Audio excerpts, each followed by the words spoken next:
everyone. My name is Sarah Little. I am the Senior Marketing Operations Manager over at Growtel.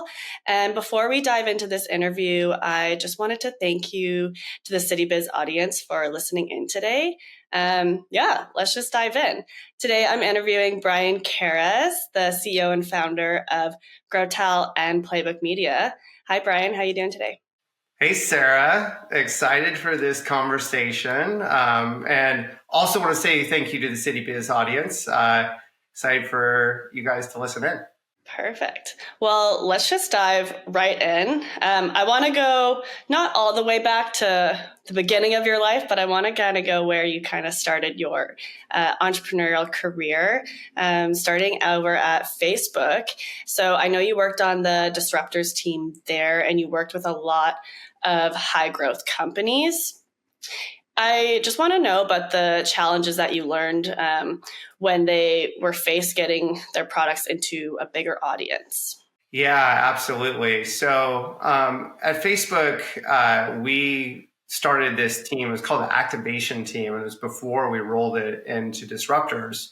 And we had this thesis. It was 2015 when a lot of venture capital was going into direct-to-consumer startups and retail, apparel, e-commerce, as well as technology, a lot of different places, but a lot of it was B2C marketing that we were focused in on. And I had the pleasure of working with Social Capital, Andreessen Horowitz, and some other major VCs up in the Bay Area, and working with their startups and their portfolio of companies. And some of the challenges that we came across, there were several that you would see. Sometimes it was they would come in and they would be looking to grow really fast, but they might not quite have product market fit. And they had a lot of money behind them, right? And a lot of pressure to grow. So they were able to acquire customers, but those customers would churn out and may not last a long time. And so the biggest problem there was this pressure for growth, but not having the product quite in the right place. But then, even if they did have product market fit, the channels that they were operating in were very new to them. At the time, a lot of new companies had grown on Google, where you might have search traffic for the product that you were bringing to market, but the promise of social was discoverability. And so you could actually bring a market to someone that they may have never heard of.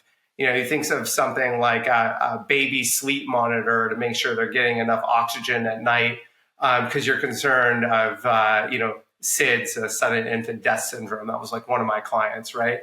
And so nobody is searching for, this type of product. And so you're bringing it into the newsfeed.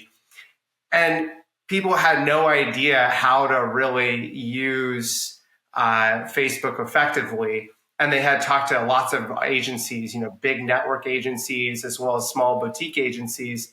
And oftentimes they would have maybe a one-size-fits-all strategy, but didn't really understand how to get in with these companies and understand their operations and how to do everything to get the unit economics to work for them to scale up with Facebook ads.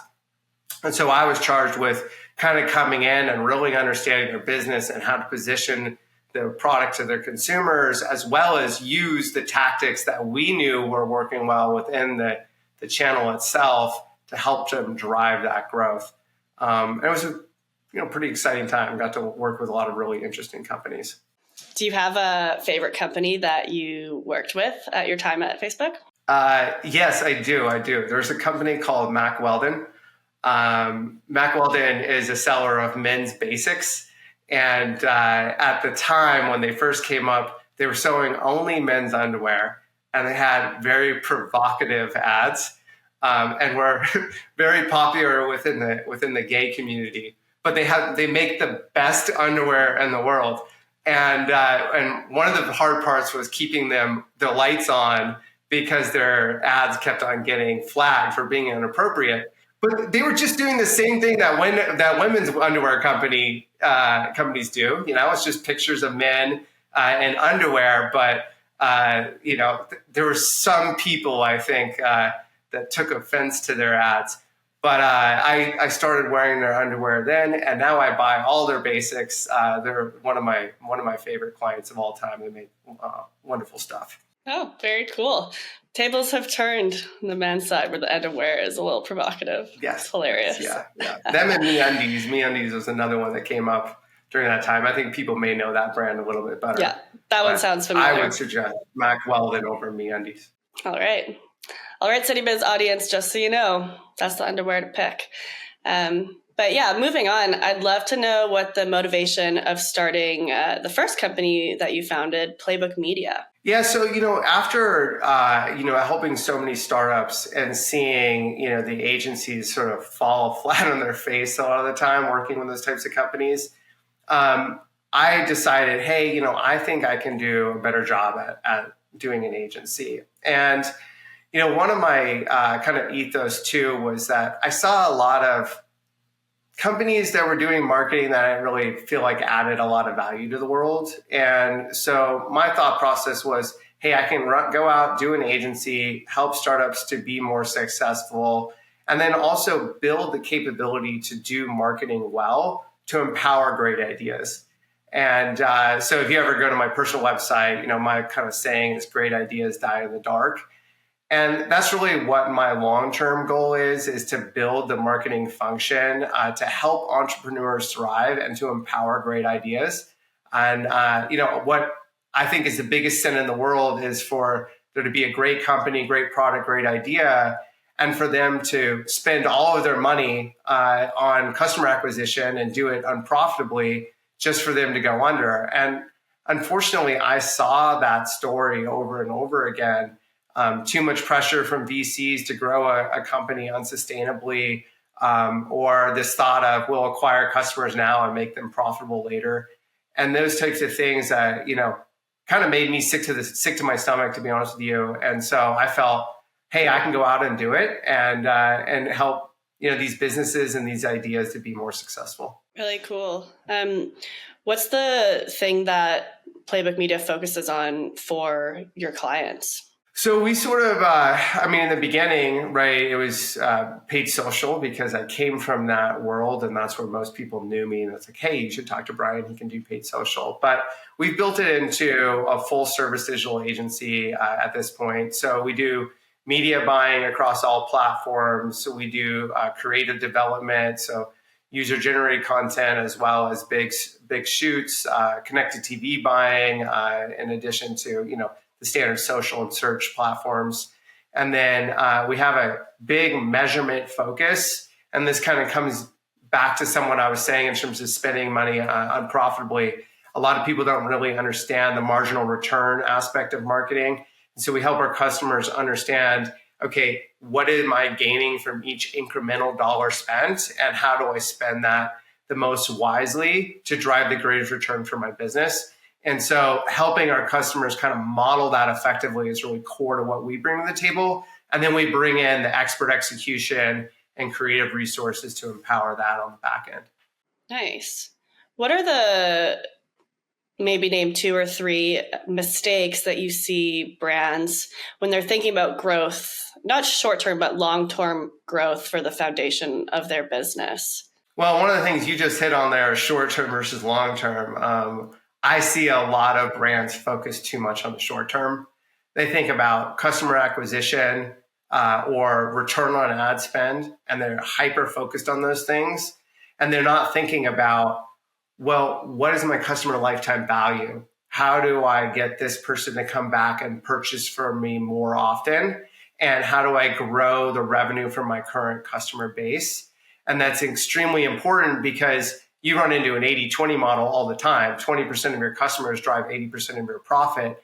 And so you want to nurture those customers and build the ability for them to keep coming back to the well. And you don't want to think about it transactionally. And so if you're overly focused on CAC or ROAS, you may be unwilling to go out and acquire the right types of customers for you who might be more profitable in the long run, but it might cost you a little bit more upfront. And so it's important for you to understand who is that ICP, not just who is my customer, but who's my ideal customer and how many of them am I acquiring on a regular basis. and then focusing in on that. So I think that's one big mistake. The other mistake I think I see is people not focusing enough on brand. I came from a direct response background, so I have always been under the impression every single dollar needs to be measurable. And so I was kind of anti-brand for a number of years. But as I've kind of matured, I would say, and gotten more knowledge in marketing, I've realized how important brand is, because if the stronger brand you have, the cheaper it is actually to acquire those customers and the longer that they're going to stay. If people have a poor perception of your brand, you're going to see much higher churn, and it's going to cost more to acquire those customers. And if you have no perception of your brand, okay, well, maybe that's even. But then if you get it to be a positive perception of your brand, now all of a sudden your costs come down. People are more likely to refer other people in, all of those things. And on that vein, going back to marginal returns, lots of times people they focus on what's the average cost of a customer I might get from a channel, but they don't realize that the marginal cost they're paying way too much. So if your average, let's say it's a $50 average cost per customer, well, that means that half of your customers cost less than $50, but half cost more than $50. So if your goal is to pay $50 per customer, you actually should cut off almost half of your budget from the channel and invest in other places. And one of those places that people don't measure well enough is in brand marketing. Is to go out and push into the upper funnel, increase the amount of reach, and hit people with emotive, high impact creative that brings up their understanding of your brand, their perception of your brand. And then you can, if you design the experiments well enough, you can actually see the effects on the back end of making that investment. And so that's one of the things that we're bringing to our clients much more now. And a big mistake in the industry we're actually trying to right. Very cool. For brand, can you say you can really quantify that and base that into the numbers? Or is it kind of more of a longer term play where it's like, we know it's working. We can't see the numbers and the data as well. Can you just elaborate a little bit more on that? Yeah. 50% of my marketing is working, but the problem is I don't know which 50%. No, that actually doesn't have to be true. That doesn't have to be true. So the experimental design is really the big thing that needs to come in here, as well as some new modern measurement tactics like media mix modeling. So if you're going to invest in upper funnel tactics and brand tactics, most DR marketers, even myself a few years ago, would have said, oh, I don't know, that's like probably a huge waste of money. But actually what happens is you reach a greater audience that you're unable to reach within your DR campaigns. Almost everybody is competing for the same audience at the bottom of the funnel, and it's extremely expensive to even hit those people with an impression. And so by moving up funnel, it's less expensive to hit these people with impressions and drive some frequency. And then as soon as they start raising their hand, they can fall into your DR funnel, and you'll see them convert over time. And so then if you take that and go, okay, well, how do I measure that? If you design the experiment properly, you can do it. One of the easiest ways to do it is to just do a geo lift test. If you buy in one market towards brand versus another market doesn't have brand, look at the change and the number of conversions you're getting from each of those markets. And that will give you an understanding of what was the impact of me investing in brand. You can also do things like lift studies, like within Meta. You can do a holdout test of some folks who see brand messaging and get, different buying tactics towards that audience versus people who don't. And you'll find that the people who you're hitting with some brand messaging and bidding towards different objectives actually drives a lower cost per conversion on average.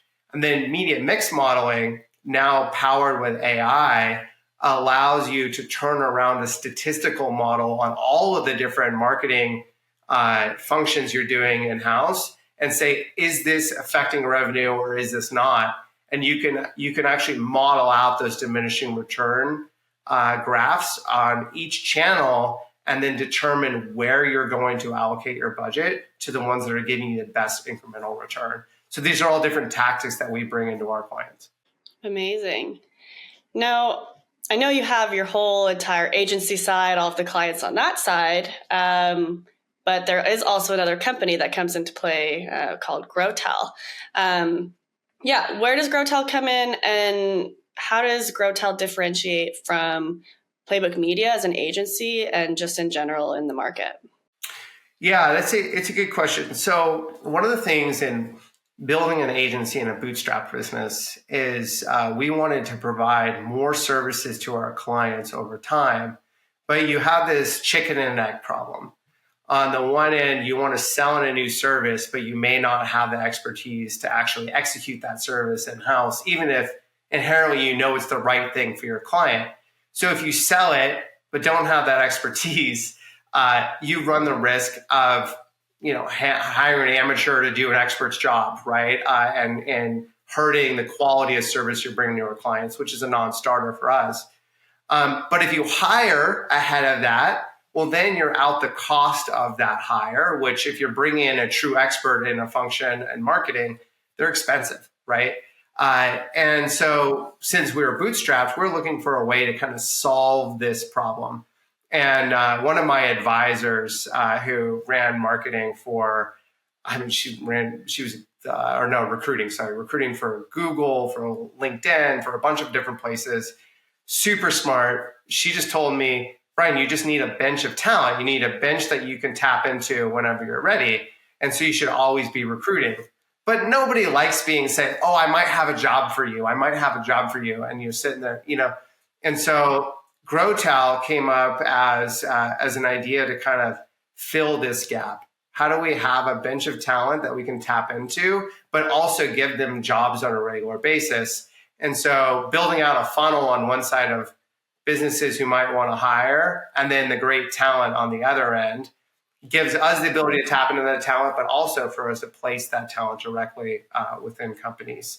And, over time, we've also found that we can place that talent into the types of businesses that we may not want to serve within the agency. So I love working with startups, for example, but some of them don't really have a lot of money to put into an agency relationship.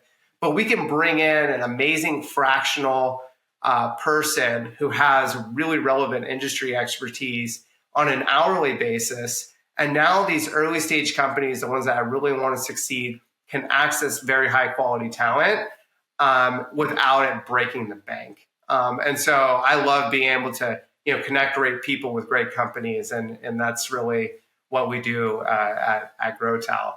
In terms of differentiation in the market, there are other talent providers out there, but we pride ourselves on a few things that we think are different. One of them is that we're transparent with our pricing. Other people in the industry aren't always transparent, and I think that that's really too bad. We find sometimes here that people are being marked up 2-3x, and it's not sustainable in the long run. Nobody wants to realize that their client is being charged 3x for their time than what they're getting paid. And no client wants to realize that they're getting charged 3x than what they're paying out to someone. And so you have to have transparency so that way everybody agrees that this is a fair deal. And then the other point is, some other folks in the market have raised a bunch of venture capital, which I think makes sense for certain types of companies, but in somewhere where you're trying to guarantee a high quality of service in a fairly small market, the number of really high quality marketers out there is actually fairly low. They need to grow to a level where they're going to start diminishing their quality. And we really believe by staying small and focused, we can bring that high quality to our clients. Amazing. Yeah. And how do you see the intersection of Growtel and Playbook Media fulfilling your founding vision, which you created once you left Facebook? Yeah, well, I think, in terms of empowering great ideas, right, with great marketing, on one side, on the agency side, we can control that destiny. Whenever a client comes to work with us, we are fully empowered to drive their results forward. And we like being able to control our own destiny, right? We think that we do great work and we can really help to drive the growth of our clients. On the Growtel side, we don't necessarily control that destiny, but what we can do is we can connect really great expert marketers with businesses that have great ideas that deserve to make it, right? And as long as they have great talent, we think they're going to be in a much better position to succeed. And so that's really the focus, is if we have good marketing talent and good capabilities within our agency, that we'll be able to fulfill the mission of empowering great ideas. Love it. It's a great mission. And like you say, all ideas, they die if they're in the dark. So we need great marketers and great marketing to show the world. Yeah. And then on the other end, if any of the listeners out there have bad or evil ideas, don't call me. No, we're not going to help you out. Bryan said it. But you do see those, man. I think I have some guilt from early in my career. I helped to market for-profit education, and I realized how much debt that put people into, and for crappy online degrees that didn't get them jobs. And I didn't know any better at the time. I was sort of drank the Kool-Aid going, oh, online college is going to help everyone. It's going to be amazing. University of Phoenix, da, da, da, da. But man, it created this massive debt bubble. And, unfortunately, I think the nonprofit higher education is also guilty in this, but the for-profit was egregiously guilty. And, that was the big learning experience, that marketing can be used for bad ideas and for evil ideas that hurt the consumer. And that's really something that, we don't try, but we avoid within our companies is we don't want to work with people that we think are, predatory or taking advantage of consumers. Sure. That makes a lot of sense. Now, I just have one question before we close out this interview. If you were to give brands one piece of advice, and think brands at any growth stage, what would it be? My piece of advice would be very, very clear on who your ideal customer is, and make sure that you are marketing to them. The best customers drive the most profit. And if you double or triple down on those people, your business is going to be a lot more successful, and you're going to save yourself a lot of money marketing to the wrong people. That's really good advice. Yeah, I love that. Well, thank you so much for your time today, Bryan. And thank you to the City Biz audience for tuning in today. We'll catch you next time. Yeah, I hope it adds some value. Thank you.